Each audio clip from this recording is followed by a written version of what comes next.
Hi, welcome to our video blog, and today's topic is crime. Hi, I'm Kathy Toth, CEO of Toth Team Worldwide Network of KW, and today we're here to talk about crime at the Sheriff's Department with Derek L. Jackson, Washtenaw County Sheriff's Director of Community Engagement. Right. And before we talk about the crime, we just want to point out, if you're looking to sell a home, click on the free home value link.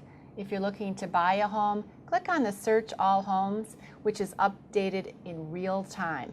Now, Derek, thank you so much for being here on our video blog. You're welcome. And you know, people are buying houses and they have a concern about crime.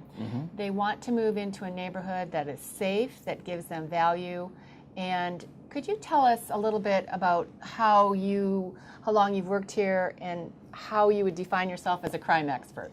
So crime expert, I'm not sure about that, but I've been working here for 7 years. I'm the Director of Community Engagement, so a big part of what I do is having these kinds of conversations with the community, educating the community about how safe or unsafe a particular area in our county is, and then hopefully providing that information for them to make the best decision possible. So that's really what my job is to have those kinds of conversations around the community.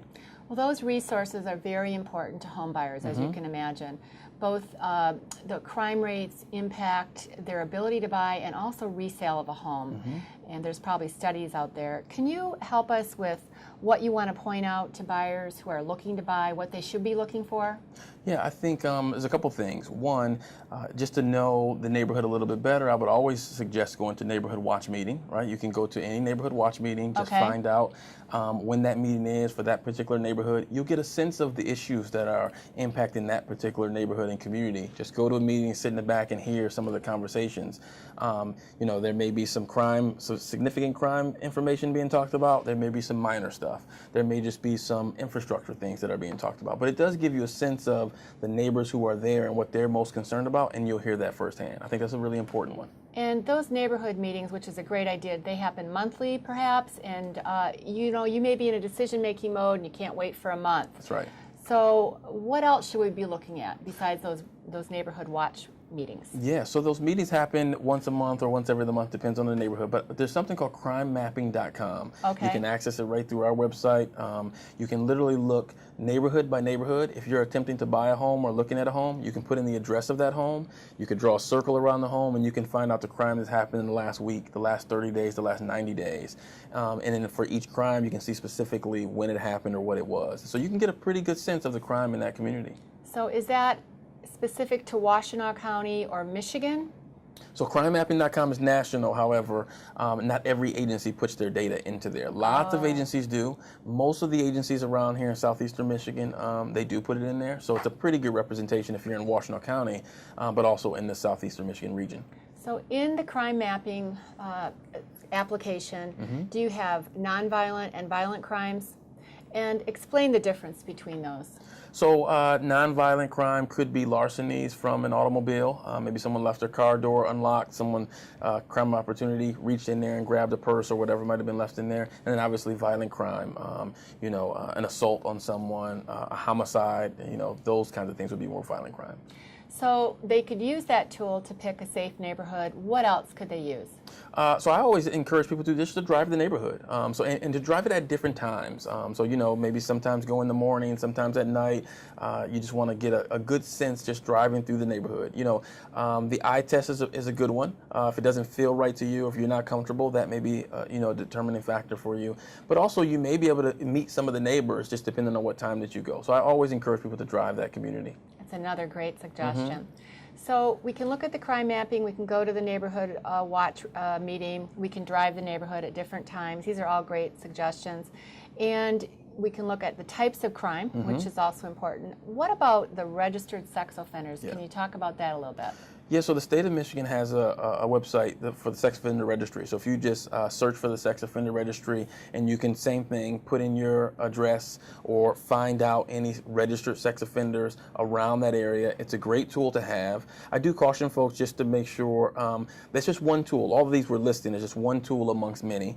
So Just because someone is listed there as a sex offender doesn't necessarily mean that they're still living in that particular home.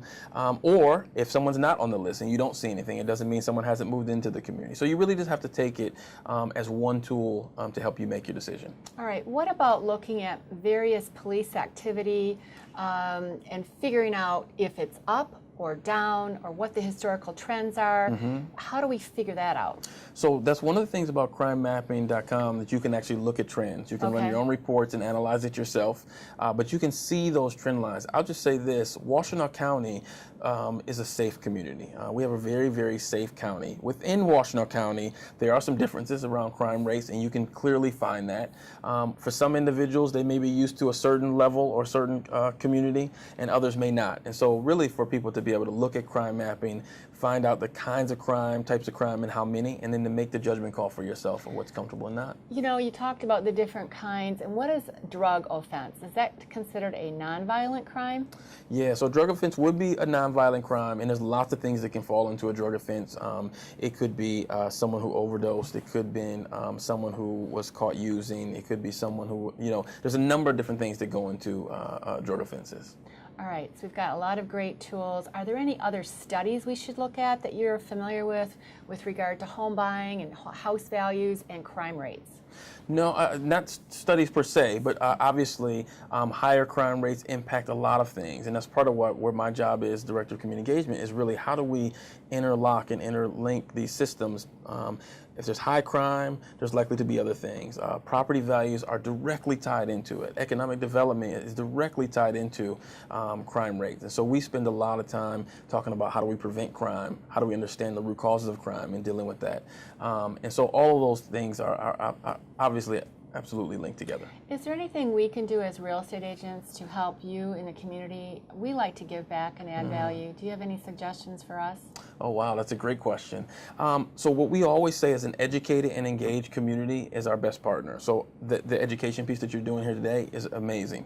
But also, how do we get folks who are engaged and actually really referring people to crime mapping, to be accountable, to actually pay attention to the news stories and neighborhood watch? Really, crime fighting is not just a law enforcement tool, right? Crime is not a law enforcement problem, it's a community problem. So we really need our residents, our neighbors, our homeowners, our renters, everybody to be paying attention. So any way that you all can help spread the word is great. Thank you. And one last idea, Derek, you tell me if it's a good one or not. Should we have the home buyer call the local police precinct to ask questions directly for that precinct? Would that be okay? Yeah, absolutely. Yeah, to call your local police department, to call in Washtenaw County Sheriff's Office, we have our substations to call and actually stop by and just ask questions. I get those questions quite commonly, and I think it's a good thing. So people are invested in the community where they're going to move, so absolutely. You know, I feel so much better about learning today, and thank you so much for educating our home buyers here in Washtenaw County specifically, but now we know this is a national tool and can help other realtors all over the country address crime concerns that home buyers and perhaps home sellers may have. Derek Jackson, thank you so much for being part of this program today and being our expert. Thank you. As always, if you want the best information from your expert real estate agents here, we are here to add value and be a great resource to you. And if you're looking for help without high-pressure sales tactics, we'd love to hear from you. We want to make sure we move at your pace and make the best decisions for you and your family. And you can always tune into the radio stations 102.9 FM and 107.1 with Martin Bandyke in the mornings, or call us at 866-OWN-THIS or shoot us an email. We'd love to help.